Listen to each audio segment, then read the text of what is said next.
नमस्कार प्यारे बच्चों, हम बीएससी पार्ट सेकंड में पढ़ रहे हैं इलेक्ट्रॉनिक्स।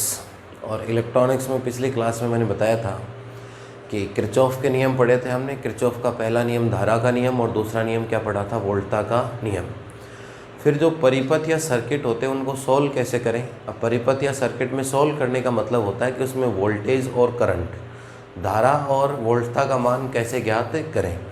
इसके लिए किरचॉफ के नियमों की सहायता से दो विधियां होती हैं धारा और वोल्टता का मान ज्ञात करने के लिए।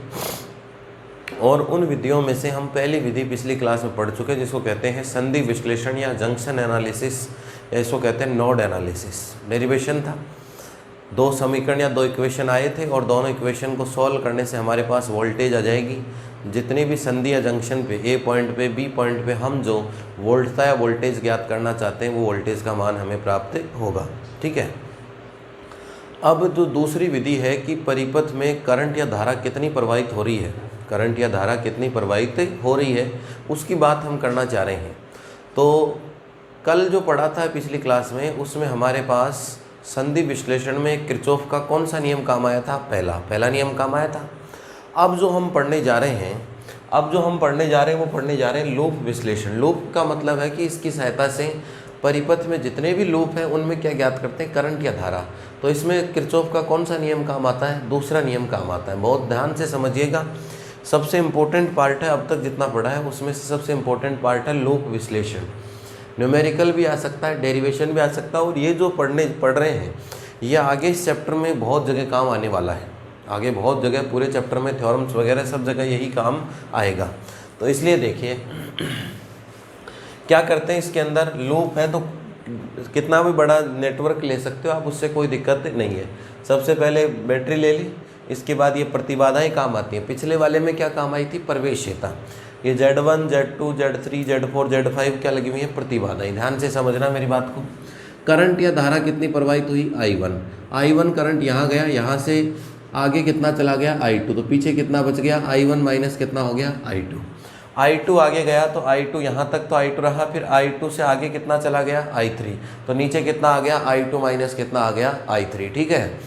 अब देखिए इस वाले में हमें क्या ज्ञात करते हैं, हम इसकी सहायता से लूप देखते हैं पहले। तो लूप का मतलब होता है वो बंद पथ, लूप का मतलब होता है वो बंद पथ। तो बंद पथ या क्लोज पाथ का मतलब ऐसे, एक तो ये पहला लूप बन गया, ये कौन सा लूप बन गया, दूसरा लूप बन गया, ये कौन सा लूप बन गया, तीसरा। चाहे नंबरिंग दे दो इसको, ये एक फर्स्ट लूप हो गया, ये कौन सा लूप हो गया, सेकंड लूप हो गया आपके पास, और ये कौन सा लूप हो गया आपके पास, थर्ड लूप हो गया, ये कौन सा लूप हो गया, थर्ड लूप। ठीक है। तो हमारे पास 3 लूप का ले लो, 2 लूप का ले सकते हैं, लेकिन 2 का तो आसान है, 3 के आते हैं सवाल मोस्टली। तो 3 की कैलकुलेशन भी सीख जाएंगे हम और सारे काम करेंगे। तो इस वाले में सबसे पहले तो सवाल में क्या देखते हैं, लूप देखते हैं कि कितने लूप बन रहे हैं। उसके बाद उन लूप में करंट या धारा का मान देते हैं, और उसके बाद उन लूप को क्या करते हैं, सॉल्व। लूप सॉल्व किसकी सहायता से होंगे, किरचॉफ के दूसरे नियम की सहायता से। दूसरा नियम कहता है कि किसी भी बंद पथ में कुल वोल्टेज या वोल्टता जो टोटल होगी वो किसके बराबर होगी, 0 के बराबर होगी। यही हम पढ़ के आए थे, शून्य होगी। अब देखिए प्यारे बच्चों, इसमें लिखिए पहले थोड़ी सी थ्योरी और उसके बाद अपन आगे बढ़ते हैं।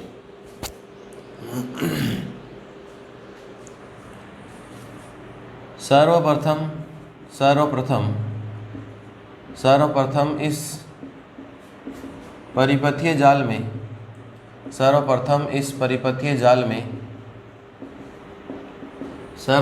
इस परिपथीय जाल में उपयुक्त लूप निर्धारित करते हैं। सर्वप्रथम इस परिपथीय जाल में उपयुक्त लूप निर्धारित करते हैं। First of all we choose appropriate loop in the given circuit network।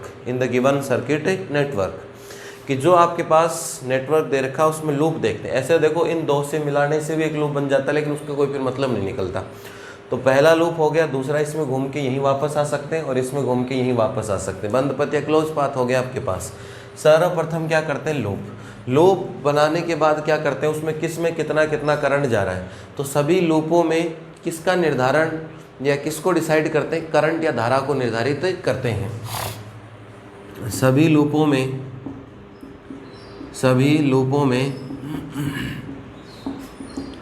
धारा निर्धारण करते हैं। सभी लूपों में धारा निर्धारण करते हैं। सभी लूपों में धारा निर्धारण करते हैं। We provide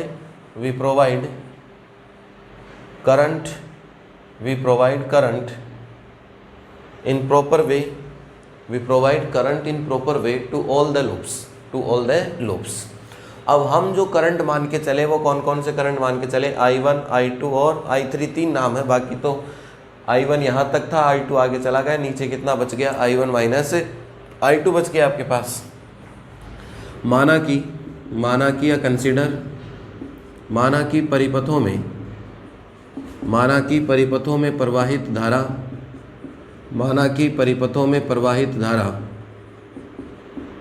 I1, I2, I3 है। माना कि परिपथों में प्रवाहित धारा I1, I2, I3 है। कंसिडर करंट फ्लोइंग इन, माना कि परिपथों में, या ऐसे कह सकते हो कि लूपों में, माना कि लूपों में प्रवाहित धारा I1, I2, I3 है। Consider current in the loops I1, I2, I3। ठीक है, ये तो हो गई बेसिक बात किसकी? डायग्राम की। ठीक है,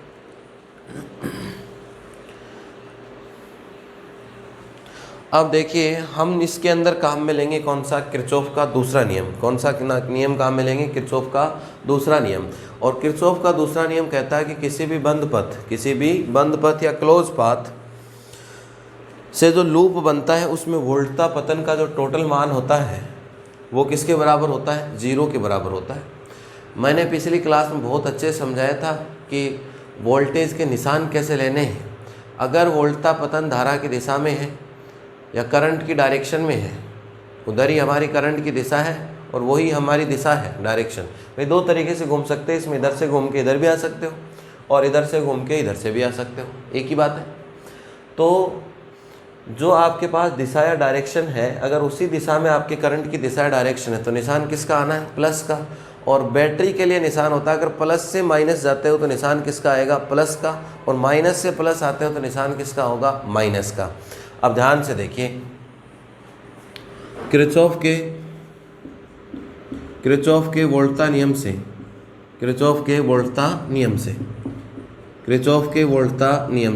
by voltage law of Kirchhoff. बस अब ध्यान से देखना, भी 3 समीकरण बनाऊंगा तीनों लूप के। अगर ये समीकरण इक्वेशन अगर सही बन गए, इसका मतलब पूरा डेरिवेशन सही हो जाएगा। या अगर ये सीख गए तो कोई भी सवाल एग्जाम में आए, कोई भी न्यूमेरिकल एग्जाम में आए, हम बिल्कुल सही उसको सॉल्व कर सकते हैं। ठीक है, अब देखिए सबसे पहले कौन से लूप की बात होगी? लूप 1 के लिए, लूप 1 या लूप फर्स्ट के लिए। फॉर द लूप फर्स्ट, देखो फर्स्ट लूप में मैं मान लो यहाँ से चला तो वोल्टेज क्या होगी? इसके ऊपर वोल्टेज कितनी हो जाएगी? V = IR होता है, R की जगह कितना है? Z, तो V = कितना होगा? IZ। तो यहाँ होगा I1Z1, कितना होगा? I1Z1। तो ये तो हो गया I1Z1। फिर इधर से आगे चले तो करंट कितना है? I1 - I2 किस पे? Z3 पे। तो ये हो गया I1 - I2 और किसके ऊपर है ये? Z3 पे। फिर आगे घूम के चले तो ये वोल्टेज बैटरी की कितनी है? E। ठीक है, और सबका टोटल कितना होना है? 0। अब निशान देखो, हम इधर से इधर आ रहे हैं और करंट भी इधर ही जा रहा है। हमारी दिशा और इसकी दिशा डायरेक्शन सेम है, इसलिए ये किसका आना है? प्लस का। इसके बाद में हम भी ऊपर से नीचे ही आ रहे हैं, करंट भी कहाँ आ रहा है? ऊपर से नीचे, तो किसका आना है? प्लस का। इधर से चले बैटरी में माइनस से कहाँ जा रहे हैं? प्लस। तो जब माइनस से प्लस जाते हैं तो क्या आता है? माइनस। अब इसको थोड़ा सही तरीके से सोल्व कर लेते हैं। सिस्टमेटिक तरीके का सोल्व करने का मतलब क्या है कि I1 एक जगह कर लो, I2 एक जगह कर लो और I3 क्या कर लो? एक जगह। तो देखिए क्या बनेगा मेरे बच्चों, I1 तो यहाँ आ रहा है और यहाँ आ रहा है आपके पास, तो ये हो गया आपके पास Z1 और प्लस कितना हो गया? Z3 इंटू कितना हो गया आपके पास? I1। इसके बाद में I2 आ रहा है माइनस का Z3 इंटू कितना आ गया? I2 आ गया। I3 है क्या? नहीं है, तो ऐसे लिख सकते हैं +0 इंटू कितना हो गया? I3। और इस E को बराबर में लिख देते हैं, इज इक्वल टू कितना हो गया? E। इक्वेशन नंबर क्या दे दीजिए? फर्स्ट। मेरे ख्याल से किसी के यहाँ तक कोई डाउट नहीं होना चाहिए। इक्वेशन नंबर क्या आ गया अपने पास? फर्स्ट। ठीक है, अब देखिए कौन से लूप की बात करें? लूप सेकंड के लिए, लूप सेकंड के लिए या for the loop second. Loop second के लिए अगर बात करूं प्यारे बच्चों, तो यहाँ से चलेंगे, इसमें कहीं से भी शुरू हो जाओ, इधर से इधर चल रहे हैं अपन, उल्टा भी चल सकते हैं, वो कोई फ़र्क नहीं पड़ेगा। यहाँ देखो वोल्टेज कितनी होगी, I इंटू कितना Z2, यहाँ आएंगे फिर घूम के वापस यहाँ तक, 1 2 और कितने हैं 3। तो देखो एक बार लिख रहा हूँ, I2 इंटू कितना हो गया Z2। इसके बाद यहाँ से चलने के बाद इस पे गए तो I2 minus I3 into Z4, तो ये हो गया I2 माइनस I3 इंटू कितना हो गया आपके पास Z4। फिर घूम के इधर से आए तो ये Z3 में करंट कितना है, I1 माइनस I2, तो I1 माइनस I2 और इंटू कितना है Z3, सबका टोटल कितना 0। कौन प्लस का कौन माइनस का, ध्यान से देखना, इधर से ही हम चल रहे हैं, ऐसे इधर ही करंट चल रहा है, तो ये प्लस का, ऊपर से हम भी नीचे आ रहे हैं तो ये भी प्लस का, फिर नीचे से हम तो कहाँ जा रहे हैं ऊपर, और करंट कहाँ रहा है ऊपर से नीचे, तो उल्टा हो गया, तो ये माइनस का, ये प्लस का, और ये किसका प्लस का। अब थोड़ा ठीक ढंग से लिख देते हैं इसको, I1 एक जगह, I2 एक जगह, I3 एक जगह, तो देखो I1 कहाँ है इसमें, ये रहा, ये हो गया माइनस Z3 इंटू कितना हो गया आपके पास I1, माइनस Z3 इंटू कितना हो गया I1। I2 कहाँ है, एक I2 2 और कितने आ रहे हैं 3, Z2 Z4 और माइनस माइनस प्लस Z3, तो देखो कितना हो गया Z2 प्लस Z3 प्लस कितना हो गया Z4, और ये कितना हो गया आपके पास I2। ठीक है, इसके बाद देखिए बच्चों I3 यहाँ भी I2, ये I3 है, माइनस का I3 इंटू Z4, तो माइनस का Z4 इंटू कितना हो गया I3 और कुछ है नहीं, तो इक्वल टू 0। इक्वेशन नंबर क्या आ गया आपके पास सेकंड। इसी प्रकार हम कौन से लूप के लिए सॉल्व करें, लूप थर्ड के लिए। किसके लिए सॉल्व करें, लूप थर्ड के लिए, फॉर द लूप थर्ड। ठीक है, लूप थर्ड में यहाँ से चल लो, ऐसे घूम के ऐसे यहाँ आ जाते हैं, तो देखो इसकी वोल्टेज कितनी होगी I इंटू Z5, तो I3 इंटू कितना होगा Z5, I3 इंटू कितना होगा आपके पास Z5। ठीक है, फिर इधर कुछ है नहीं, लगाना चाहो तो लगा भी सकते हो, इधर कुछ है नहीं, घूम के यहाँ आ गए, तो ये हो गया Z4 I2 माइनस I3, ये हो गया आपके पास Z4 I2 माइनस कितना हो गया I3, सबका टोटल किसके बराबर होता है 0 के। अब देखिए हम भी इधर गए थे, करंट भी इधर ही जा रहा है, दिशा डायरेक्शन सेम है, तो प्लस का, यहाँ से हम तो नीचे से कहाँ जा रहे हैं ऊपर, करंट आ रहा है ऊपर से कहाँ नीचे, तो इसलिए ये किसका आएगा माइनस का, तो ये तो हो गया माइनस का, और ये किसका हो गया प्लस का। अब बच्चों एक जगह कर लो इसको, I1 I2 I3, I1 है क्या इसमें, नहीं है तो भी लिख देते हैं, देखो 0 इंटू I1 लिख सकते हैं। इसके बाद देखो I2, ये रहा I2 है, minus Z4 into I2, minus का Z4 इंटू कितना है I2। इसके बाद है Z5 और Z4 दो जगह है I3, तो Z4 और Z5 और इंटू कितना हो गया I3, और इक्वल टू कितना हो गया 0। Equation number third. समझ में आया होगा सबके, एक बार दोबारा देख लीजिए, नहीं समझ में आया तो। करंट की दिशा में चलते हैं तो निशान किसका आएगा प्लस का, और करंट से अगर विपरीत या opposite in the direction of current, तो निशान किसका आएगा माइनस का। ठीक है, तो 3 समीकरण बस ये बन गए। अब आगे तो इन्हीं को आपस में सोल्व करना है, सारा काम हो जाएगा। और मान किसका ज्ञात करना है लास्ट में, धारा का। अरे किसका मान ज्ञात होगा, करंट का, कि I1 करंट की तो वैल्यू कितनी है, I2 करंट की वैल्यू कितनी है, और I3 करंट की वैल्यू या मान कितना है। तो यहाँ तक नोट कीजिए, डायग्राम बनाइए, ये थ्योरी लिखिए साथ में, इसमें डायग्राम में क्या लिखा हमने, और उसके बाद आगे बढ़ते हैं। तो बहुत सिस्टमेटिक ढंग से लिखना भी, इसको बहुत अच्छे समझना है, क्योंकि ये आगे थ्योरम्स वगैरह में बहुत जगह काम आएगा अपने। ठीक है, तो बहुत अच्छे ढंग से इसको लिखिएगा।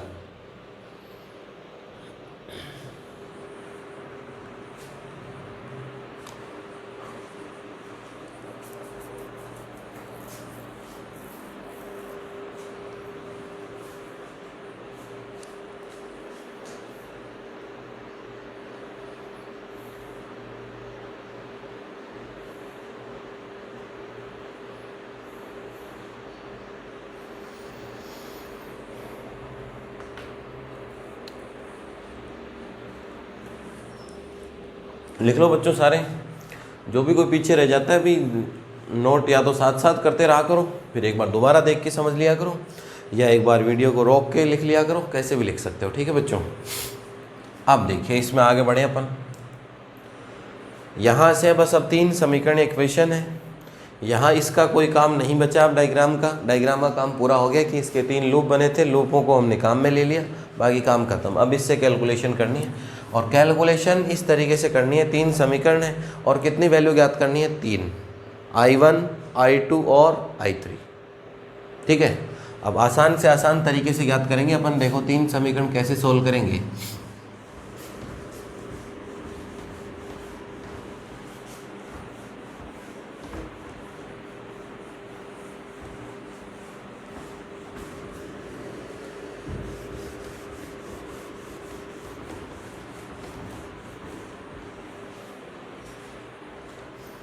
देखिए बच्चों, इन समीकरणों को हम तीनों को किस रूप में लिख सकते हैं, मैट्रिक्स फॉर्म में लिख सकते हैं। देखो कैसे लिखे जाएंगे।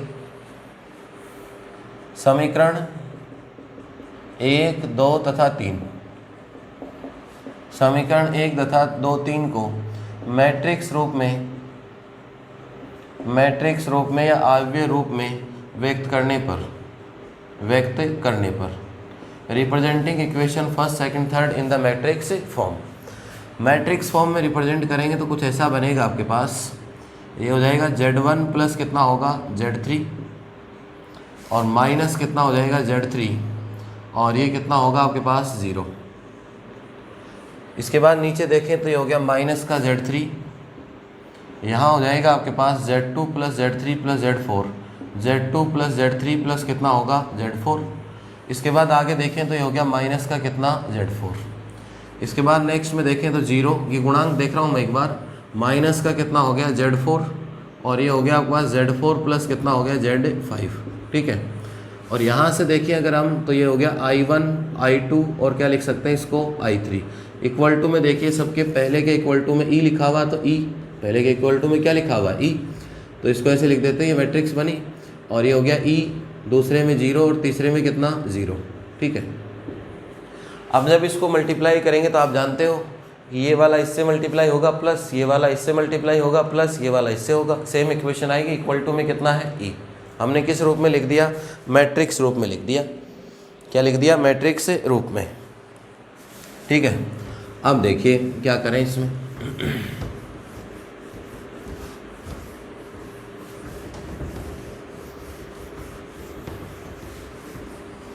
मैट्रिक्स रूप में लिखने के बाद देखिए ये जो है Z1, Z2, Z3, Z4 की जो मैट्रिक्स बनी हुई है, इसे कहते हैं प्रतिबाधा मैट्रिक्स। क्या कहते हैं इसको, प्रतिबाधा मैट्रिक्स, क्योंकि इसमें प्रतिबाधा है, इम्पीडेंस है। Z को क्या कहते हैं, प्रतिबाधा है, इम्पीडेंस। तो Z जो मैट्रिक्स है उसको हम क्या कहते हैं, प्रतिबाधा मैट्रिक्स कहते हैं। Z को हम क्या कहते हैं प्यारे बच्चों, प्रतिबाधा मैट्रिक्स कहते हैं। तो देखिए अगर हम लिखना चाहें इसको क्या नाम देते हैं, देखो इसको ऐसे नाम देते हैं। ये तो कौन सी मैट्रिक्स हो गई, Z मैट्रिक्स। ये कौन सी है, करंट या धारा, तो इसको नाम देते हैं I मैट्रिक्स। और इसको क्या नाम देते हैं, E मैट्रिक्स या V मैट्रिक्स नाम दे दो, वोल्टेज है मैट्रिक्स इसमें। तो ये हो गई Z, ये हो गई I और ये क्या हो गई E। अब देखिए Z को क्या कहते हैं, प्रतिबाधा मैट्रिक्स। क्या कहते हैं मेरे प्यारे बच्चों, प्रतिबाधा मैट्रिक्स या इम्पीडेंस मैट्रिक्स कहते हैं इसको। तो देखो इम्पीडेंस मैट्रिक्स क्या बनेगी आपके पास, इम्पीडेंस मैट्रिक्स देखिए Z जो मैट्रिक्स बनी ये मैट्रिक्स हो गई Z मैट्रिक्स। और Z मैट्रिक्स को मैं ऐसे लिख सकता हूँ, यही मैट्रिक्स है आपके पास, Z1 प्लस कितनी है Z3 और माइनस का कितना है Z3 और ये कितना है 0। ठीक है, ये हो गया आपके पास माइनस का Z3, ये हो गया Z2 प्लस Z3 और प्लस कितना हो गया Z4 और ये है माइनस Z4 लास्ट में। ठीक है, ये हो गया आपके पास 0, माइनस का कितना हुआ Z4 और ये हो गया Z4 प्लस कितना हो गया आपके पास Z5, यही हुआ। तो ये कौन सी मैट्रिक्स है, प्रतिबाधा मैट्रिक्स, या क्या बन गई आपके पास, इम्पीडेंस मैट्रिक्स। ठीक है, अब इसमें क्या कहते हैं, देखो कि ये जो है इसको हम ऐसे भी लिख सकते हैं, या देखो Z मैट्रिक्स जो है आपके पास, इस Z मैट्रिक्स में हम जानते हैं कि ये पहला कॉलम है और पहली रो है, first row first column, first row second column, first row third column, second row first column, second row second column, second row third column, third row first column, third row second column और third row third column. तो हम जानते हैं matrix में पढ़ के आते हैं मैथ्स में कि ये लिखा जाता है 1 1, दूसरा क्या लिख सकते हैं 1 2, और ये क्या लिखा जाता है 1 3। ये वैल्यू तो है। फिर कह देंगे कि Z11 की वैल्यू कितनी है Z1 प्लस Z3, Z12 की वैल्यू कितनी है -Z3, और Z13 की वैल्यू कितनी है मेरे दोस्तों 0 है। यहाँ से देखिए इसको क्या कहेंगे अपन, दूसरी रो है पहला कॉलम Z21, इसको कहते हैं Z22 नाम दे सकते हैं, और Z23 ये हो गया Z31, ये हो गया Z32, और ये कितना हो गया Z33। मैथ्स में पढ़ते हैं ना A11 A12 A13 A21 A22 A23 A31 A32, और क्या पढ़ते हैं A33 पढ़ते हैं। Z11 जो है वो कहलाती है पहले लूप की प्रतिबाधा, Z22 है वो कहलाती है दूसरे लूप की प्रतिबाधा, और ये है Z33 ये कहलाती है तीसरा जो लूप बनाया था डायग्राम में उसकी प्रतिबाधा, इम्पीडेंस ऑफ लूप 3। इसमें है पहला और दूसरा दोनों, तो ये है पहले और दूसरे लूप दोनों की है, दोनों की हो गई, मतलब इसको कहते हैं फर्स्ट और सेकंड, फर्स्ट और सेकंड। पहले और दूसरे की कौन सी प्रतिबाधा है, अन्योन्य प्रतिबाधा कहते हैं इसको।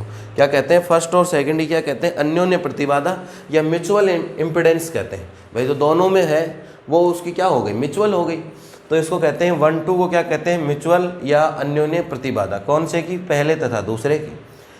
1 3 को क्या कहते हैं, पहले और तीसरे की क्या कहते हैं, अन्योन्य प्रतिबाधा। क्या कहते हैं, अन्योन्य प्रतिबाधा। आप देखिए इन चीज़ों को अगर लिखना चाहो तो लिख भी सकते हो।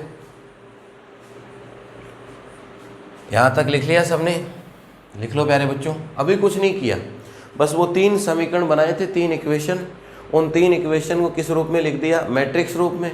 मैट्रिक्स में से इसमें Z थे तो Z मैट्रिक्स क्या देते हैं, इसमें I था और इसमें क्या है, E है। ये बन गई आपको, Z का मतलब होता है प्रतिबाधा या क्या होता है, इम्पीडेंस, और प्रतिबाधा इम्पीडेंस होता है, तो इसका मतलब ये क्या होगी आपके पास, प्रतिबाधा मैट्रिक्स हो गई। इस मैट्रिक्स को हम किसी भी मैट्रिक्स को इस रूप में लिख सकते हैं, किसी भी मैट्रिक्स को हम इस रूप में लिख सकते हैं।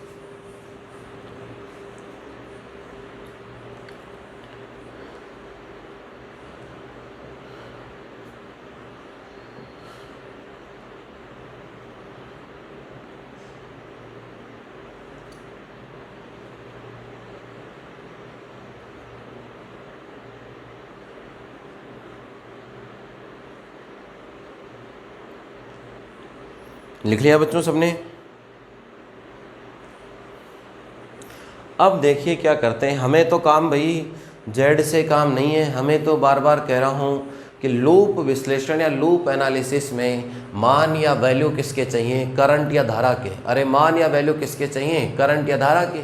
करंट या धारा का मतलब मान किसका चाहिए, I1 का, I2 का, और किसका मान चाहिए, I3 का मान चाहिए आपको। तो देखो कैसे सोल्व करेंगे उसको, यहाँ से देखिए।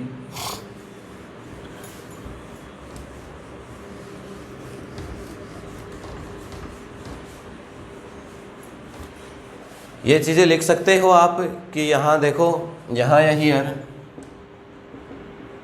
Z11 जो है आपके पास, वो Z11 की वैल्यू बता सकते हो कितनी है, Z1 प्लस Z3, जो प्रथम लूप की, जो लूप 1 या फर्स्ट लूप की क्या है, Z का मतलब क्या होता है, प्रतिबाधा। अरे Z का मतलब क्या होता है, प्रतिबाधा, इम्पीडेंस। तो प्रथम लूप की प्रतिबाधा, इम्पीडेंस ऑफ फर्स्ट लूप, प्रथम लूप की प्रतिबाधा, इम्पीडेंस ऑफ फर्स्ट लूप, ठीक है। इसके बाद जैसे Z22 देखें, Z22 की वैल्यू ये रही आपके पास, ये हो गया Z2 प्लस कितना हो गया Z3, और प्लस कितना हो गया Z4, जो लूप कौन से लूप की है, सेकंड की प्रतिबाधा है या impedance of loop second. Z33 देखें, Z33, तो Z33 को देखें तो यह है Z4 plus Z5, Z4 plus कितना है Z5। ये क्या है, लूप थर्ड कह दो या 3 कह दो। लूप थर्ड की क्या है आपके पास, प्रतिबाधा, impedance, impedance of loop third. अब ये जो है Z12 कह दो, इसमें भी पहला दूसरा है, या Z21 कह दो, वैल्यू भी सेम है देखो। तो इसको चाहे Z12 कह दो, चाहे इसको Z21 कह दो, वैल्यू है -Z3। ये है आपके पास लूप फर्स्ट तथा सेकंड, फर्स्ट तथा सेकंड की अन्योन्य प्रतिबाधा, फर्स्ट तथा सेकंड की अन्योन्य प्रतिबाधा, फर्स्ट तथा सेकंड की क्या होती है, अन्योन्य प्रतिबाधा। अन्योन्य प्रतिबाधा इसको कहते हैं म्यूचुअल इम्पीडेंस, अन्योन्य प्रतिबाधा या म्यूचुअल इम्पीडेंस, म्यूचुअल इम्पीडेंस। ठीक है, ऐसे ही आपके पास ये हो जाएगा Z13 या Z31, Z13 या क्या हो गया Z31, कितनी वैल्यू है, माइनस का कितना, नहीं 0 है, तो वैल्यू कितनी हो गई 0। तो इसको कह देंगे कि लूप, कौन सा लूप है, पहला और तीसरा, तो पहला तथा क्या है तीसरा नाम दे दिया, और उसकी क्या होगी अन्योन्य प्रतिबाधा। ठीक है, सेम चीज़ें लिखनी है आपको। इसके बाद है Z23 या Z32, तो ये हो गया Z23 या इसको क्या कहते हैं Z32। वैल्यू देख लो मेरे दोस्तों, माइनस का कितना है Z4, ये कौन सा लूप है, दूसरा और कौन सा तीसरा, अरे कौन सा लूप है, दूसरा और तीसरा की क्या हो गई अन्योन्य प्रतिबाधा। ठीक है,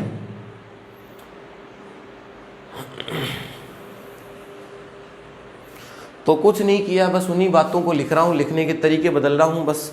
बेसिक कितनी इक्वेशन है, तीनों इक्वेशन से मैट्रिक्स रूप में लिख दिया, मैट्रिक्स रूप में से एक मैट्रिक्स अलग निकाल ली जिसको हम जेड मैट्रिक्स कहते हैं या प्रतिबाधा इम्पीडेंस मैट्रिक्स कहते हैं, और प्रतिबाधा मैट्रिक्स को जो थी वो लिख दी, या ये नाम दे सकते हैं किसी मैट्रिक्स को, पहली रो पहला कॉलम, दूसरी रो दूसरा कॉलम, जो भी नाम दे।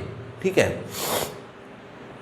अब बेसिक टारगेट क्या है अपना, करंट चाहिए, करंट धारा का मान चाहिए प्यारे बच्चों, I1 I2 और किसकी वैल्यू चाहिए I3 की। अब वो कैसे ज्ञात करें देखो, तो ये नोट कर लो सारे बच्चे, इसके बाद बात करते हैं आगे अपन।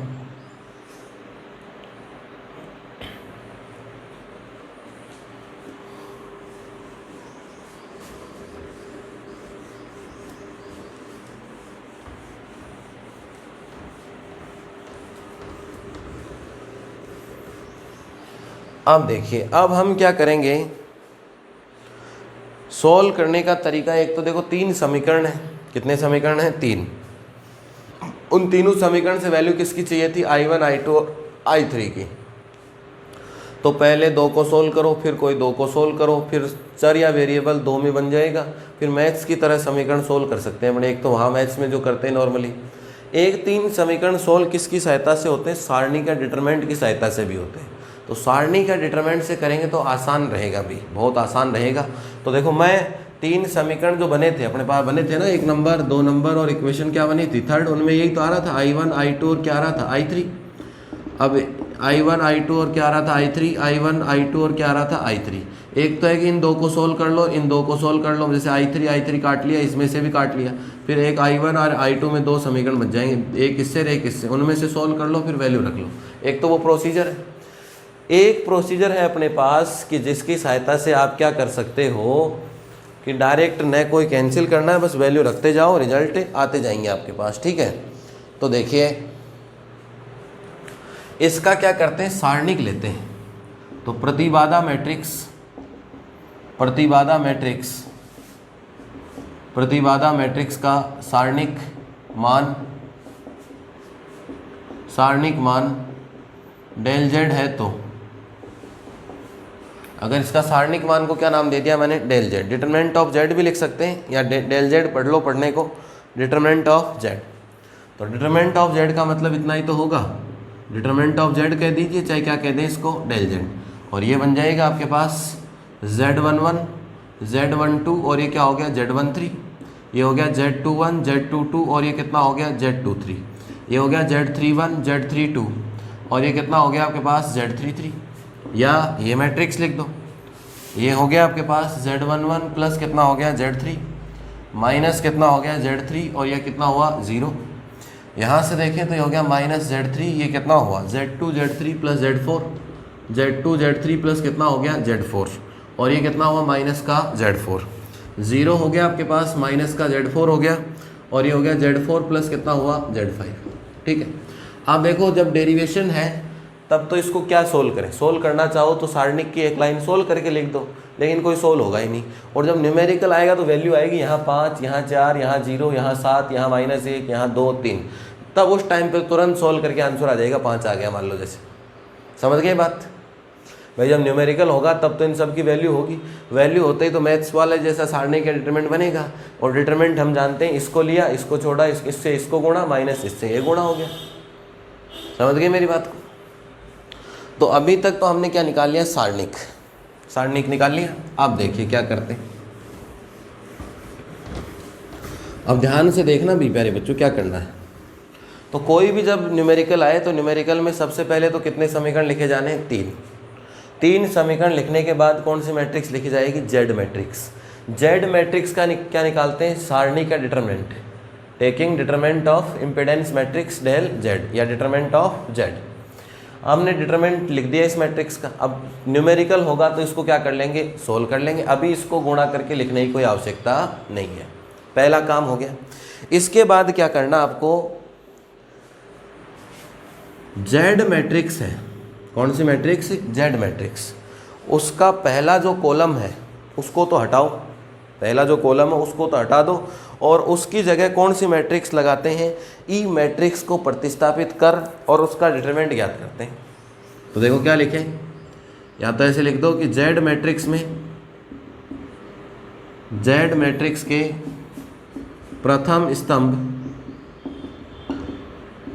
के स्थान पर, जेड मैट्रिक्स के प्रथम स्तंभ के स्थान पर ई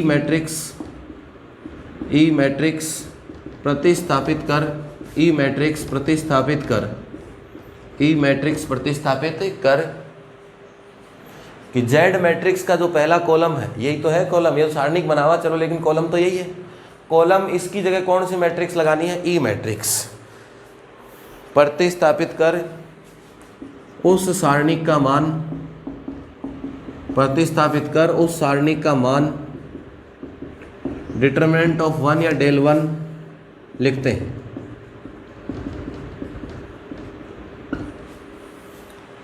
replacing first column of Z matrix by E matrix, replacing first column of Z matrix by E matrix, by E matrix, by E matrix, by E matrix and determinant del 1। क्या कहा मैंने कि जो जेड मैट्रिक्स थी उसका पहला column हटा दो और उसकी जगह कौन लगा दो, ई पीछे देखो, ई यही तो थी ई मैट्रिक्स, ई 0 और कितना 0, बाकी ऐसे कैसे लिख दो Z3, और ये हो गया आपके पास Z2 प्लस Z3 प्लस कितना हो गया Z4, और माइनस कितना हुआ Z4, ये हो गया 0, ये हो गया माइनस Z4, और ये हो गया Z4 प्लस कितना हो गया Z5, और इसका क्या ले लो, सारणिक का determinant and taking it determinant del 1, सारणिक ले लो और सारणिक को क्या नाम दे दो, डेल 1 या डिटरमिनेंट ऑफ फर्स्ट। ठीक है, अगर ये न्यूमेरिकल होता तो वैल्यू होती है 5 वोल्ट, ये 0 2 4, तो तुरंत सोल्व करके आंसर आ जाता है इसका। क्या आ गया आपके पास, डेल 1। जेड मैट्रिक्स थी, तीनों से बन गई, जेड मैट्रिक्स का क्या ले लो, डिटरमिनेंट, आंसर आ जाएगा उसका। इसके बाद क्या करो, जेड मैट्रिक्स में पहला कॉलम हटाओ और उसकी जगह ई मैट्रिक्स लगाओ जो पीछे थी अपने पास। ई लगाने के बाद उसका डिटरमिनेंट लिया, उसको क्या नाम दे दिया, डेल 1। क्या नाम देते हैं, डेल 1। अब हमें तो करंट निकालने, धारा, तो धारा कैसे निकलेगी मेरे प्यारे बच्चों, करंट कैसे निकलेगा, तब धारा या करंट क्या होगा, ध्यान से सुनना, तब धारा या करंट, कौन सा करंट आएगा, पहले I1 करंट की वैल्यू क्या आएगी, del 1 upon del Z, del 1 upon कितना होगा, डेल जेड, तो ये हो गया डेल 1 अपॉन कितना हो गया, del Z, determinant of first upon determinant of Z. ये सारणिक का मान आ जाएगा, कुछ ना कुछ आएगा इसका यहाँ, उस वैल्यू में किसका भाग दे देंगे, डेल जेड का, इसका रिजल्ट आएगा, उसका भाग दे देंगे, तो कौन सा करंट आएगा, पहला। दूसरा करंट कैसे निकालें, बस इस बार क्या, जैसे इस पहले को हटाया था उसकी जगह ई लगाया था, इस बार दूसरे को हटा लो और दूसरे की जगह क्या लगा लो, ई लगा देते हैं। देखो दूसरे की जगह क्या लगा देते हैं, ई। तो देखिए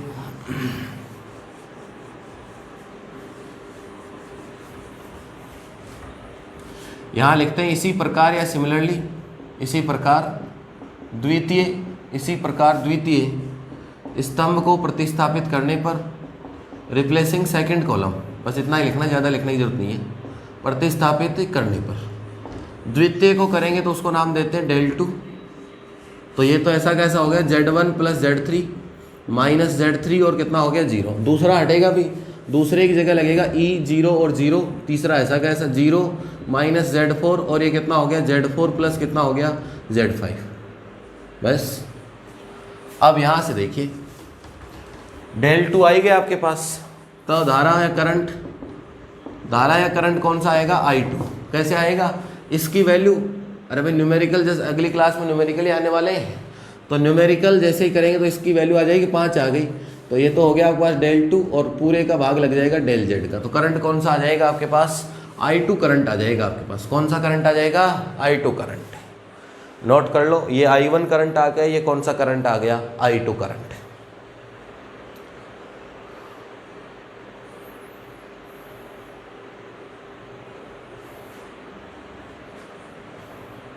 ठीक है, इसको कोई दे दो इक्वेशन 4, इसको दे दो इक्वेशन नंबर 5।